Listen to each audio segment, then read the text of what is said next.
草屯手工艺中心以台湾的工艺精神，促进工艺甲社会连结，针对社区啦、长照、机构等等无共款对象的接触，为了要让这老大人呢减慢退化甲失智的这个速度，伫德山中街社区举办各种课程，希望讲呢用这款课程来分动手动脑来维持因身体健康。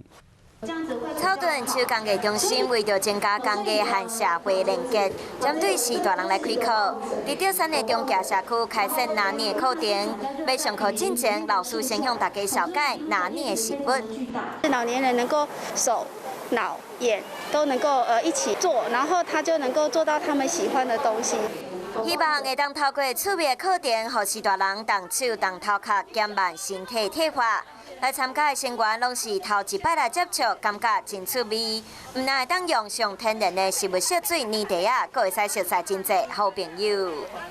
真欢喜来学安尼。后摆若有讲有机会，阁有这个课程，我一定要过来学的。是我第一次参加染染课，老师好认真准备的教材，又很丰富，觉得好有趣啊！各位同学都是第一次来参加的，所以大家玩得很高兴。 希望会当透过这个课程，让这时大人来维持身体健康。